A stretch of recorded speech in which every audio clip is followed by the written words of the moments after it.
what's up everybody? Joshua Casper back at you with Plugin Boutique, and today we're going to be making a pad inside of Hive 2 by U-he, and this particular pad was inspired by a preset pack I grabbed from pluginboutique.com called AZ2 Organism Hive from Resonance Sound. There are a ton of really great pads in there, and just listening to those presets made me want to make my own, and that's where I am inside of Hive 2 today. You can hear the pad we're going to be making or something similar in the background here, and I think we can all agree it's lush.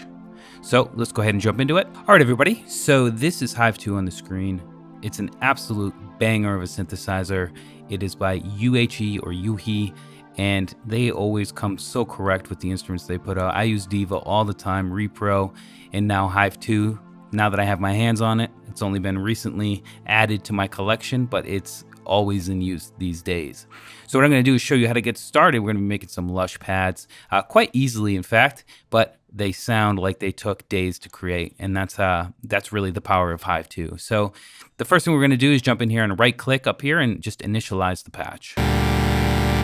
And we've got a long way to go, it seems like, right? So we have two oscillators here. We've got two sub-oscillators. We're not going to worry about those right now. We're just going to be using the main oscillators, and we're going to be using wavetables. So they have the analog shapes over here, some traditional and some quite unique ones, but I'm going to go wavetable for both of these.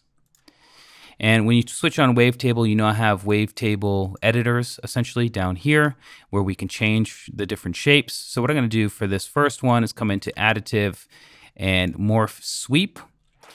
And for this one, wavetable 2, I'm going to come into complex and choose fizzillator. Now, the other thing I want to do before I even preview the sound for you is transpose this to 0 instead of -12 and change the voices to 16. So voices here is just going to make things sound fatter, larger. We're looking at pads, so we want big sound, so more voices is always better in that case.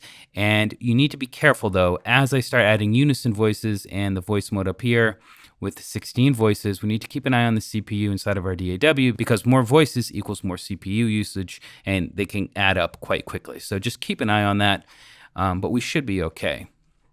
So let's just go ahead and see where we're at.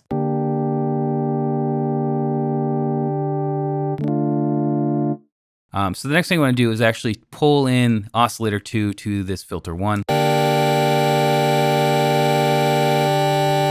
And let's go ahead and just pull down the cutoff. Go ahead and boost up the unison here. And unison here as well. So quite fat sound. Let's change the synth engine to dirty.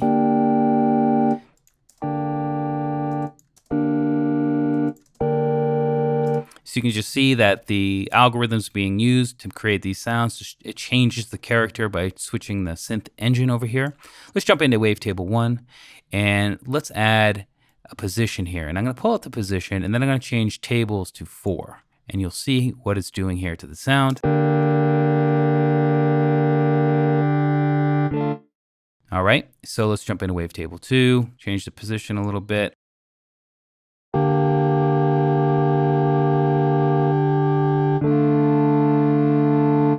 And we're well on our way to success.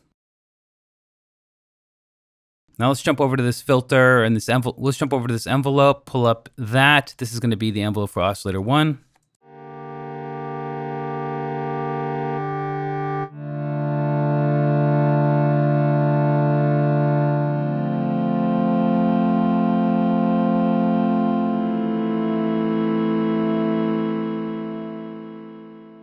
All right, so we're well on our way already.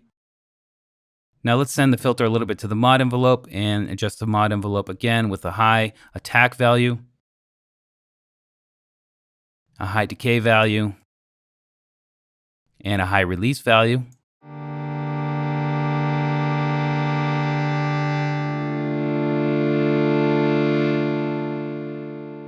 And we can roll back on the cutoff a little bit more.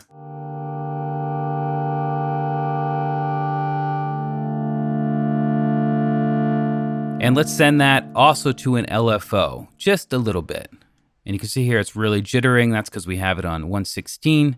I'm going to change that to 4/1. 1.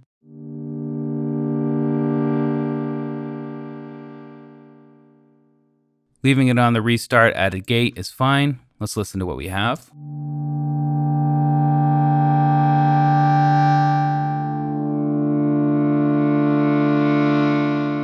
All right, so maybe a little bit less. I only want it to go up a little bit. We can actually roll back on the cutoff as well.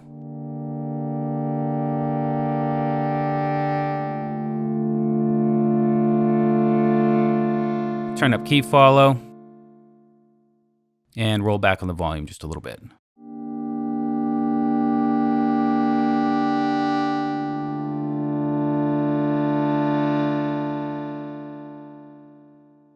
And if we wanted to add a little bit of character by just detuning ever so slightly. Yeah, it really opens it up, right? Let's jump over to the oscillator 2 here, and let's send that filter or that oscillator to the second filter as well. Change the filter type to bandpass, bring down the cutoff pretty far. Let's send that to that same LFO, and let's push it up just a little bit.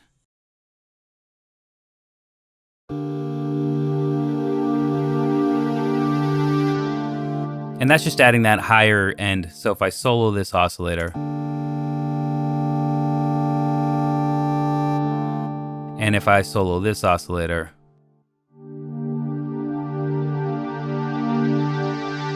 so this is adding the higher end frequency content. So I really want to roll back on this. I'm just trying to add a ever so slight bit, following that LFO, using that bandpass.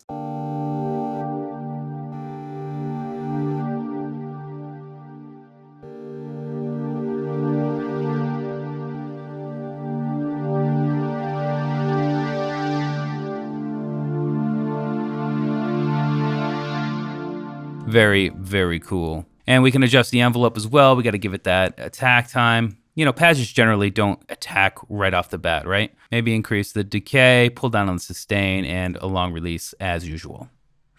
This sort of amplifier envelope, ADSR, for pads is quite standard. If you're getting started with a pad, you might want to do something like this and then come in and tweak it later.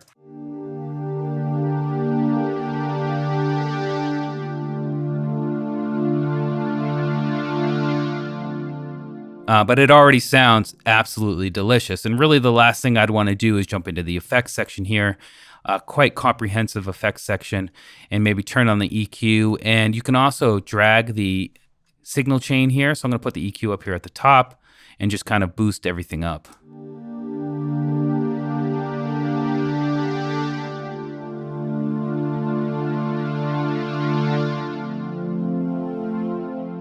And of course, a pad wouldn't be right without the reverb. I'm gonna crank up the mix quite high, a little bit over 50%, turn that decay way up. Same with the size.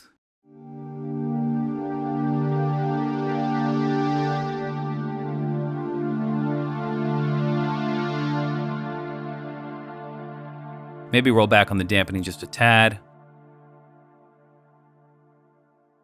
Let's jump into the compressor.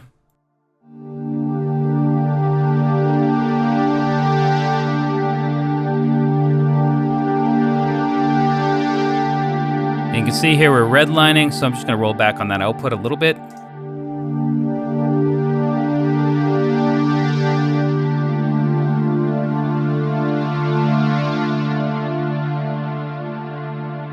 And let's throw some chorus on it, but also chorus on the reverb. And just roll it back. This is just gonna make it even more stereo spread-like.